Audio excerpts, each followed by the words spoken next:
यहां सबकी गर्दनें काटी जा रही हैं, किसी को दिखाई नहीं पड़ रहा है। यहां सबकी गर्दनें काटी जा रही हैं, क्या हिंदू, क्या मुसलमान, क्या दलित, क्या ब्राह्मण, क्या बंगाली, क्या बिहारी, क्या सबकी दर्द भी हो रहा है, दर्द भी हो रहा है। और ये गर्दनें कट क्यों नहीं है? बकवास करने से।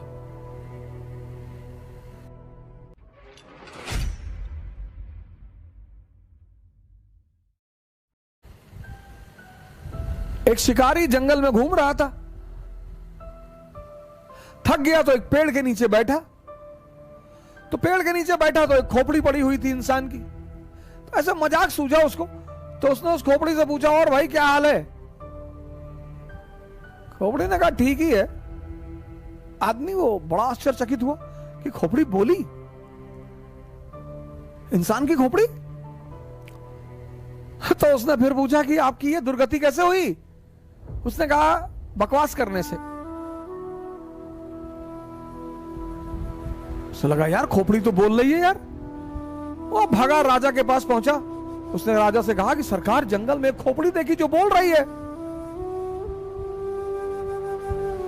राजा ने कहा यार जाओ, दिमाग मत खराब करो, हटो यहां से। कहा सरकार मेरी हिम्मत, मैं आपसे मजाक करूं? मैं अभी उससे बात करके आ रहा हूं सरकार। राजा ने कहा बेटा चल तो रहे, लेकिन अगर खोपड़ी ना बोली तो तुम्हारी भी काट के बगल में रख देंगे।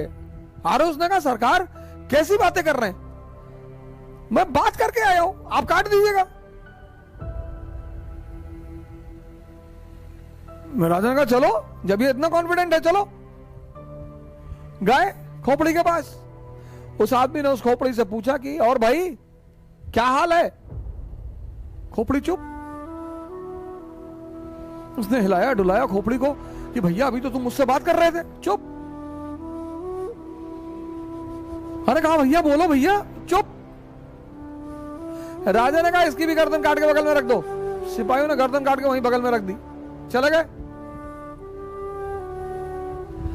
फिर जब सब चले गए तो उस खोपड़ी ने उस शिकारी की खोपड़ी से पूछा कि तुम्हारी ये दुर्गति कैसे हुई? कहा बकवास करने से। यहां सबकी गर्दनें काटी जा रही हैं, किसी को दिखाई नहीं पड़ रहा है। यहां सबकी गर्दनें काटी जा रही हैं, क्या हिंदू, क्या मुसलमान, क्या दलित, क्या ब्राह्मण, क्या बंगाली, क्या बिहारी, क्या सबकी, यहां सबकी गर्दनें काटी जा रही हैं। दर्द भी हो रहा है,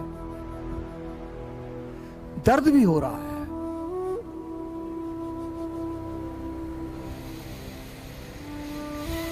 दर्द भी हो रहा है।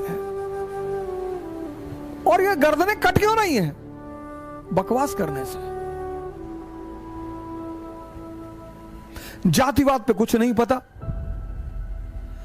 98% लोग जो बकवास कर रहे हैं ना, जातिवाद पर कुछ नहीं पता। कब पैदा हुई, क्यों पैदा हुई, किसकी वजह से पैदा हुई, ना पता ही नहीं। 98% लोगों को संप्रदायवाद पता ही नहीं।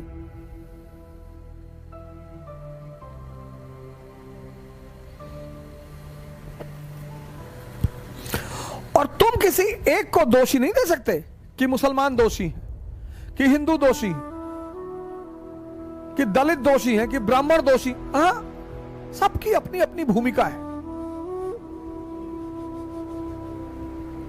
इसलिए इस समस्या का समाधान जो है वो यही है, जब तक 400 संसद सदस्य सीधे सिविल सेवा से निकलकर आए नहीं होंगे, तब तक देश संकट में रहेगा।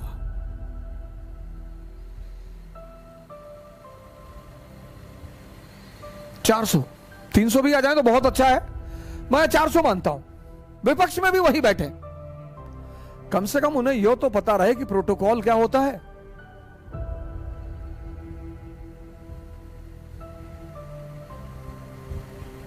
मौर्य काल में जो मंत्रियों का चयन होता था वो सिर्फ अमात्य वर्ग से होता था, सिर्फ। सिर्फ चुनाव का टाइम आ रहा है, थोड़ा बचिए, थोड़ा संभालिए अपने आप को। अब फिर से दो शैतान सर उठाएंगे, एक जातिवाद सर उठाएगा, एक संप्रदायवाद सर उठाएगा। ये दो चीजें अपना सर उठाएंगी जब जब चुनाव आएगा। जब जब चुनाव आएगा ये दो शैतान अपना सर उठाएंगे, एक जातिवाद, एक संप्रदायवाद, एक कास्टिसिज्म, एक कम्युनलिज्म। ये आज से नहीं है सर, ये 1920 से है, 1920 से।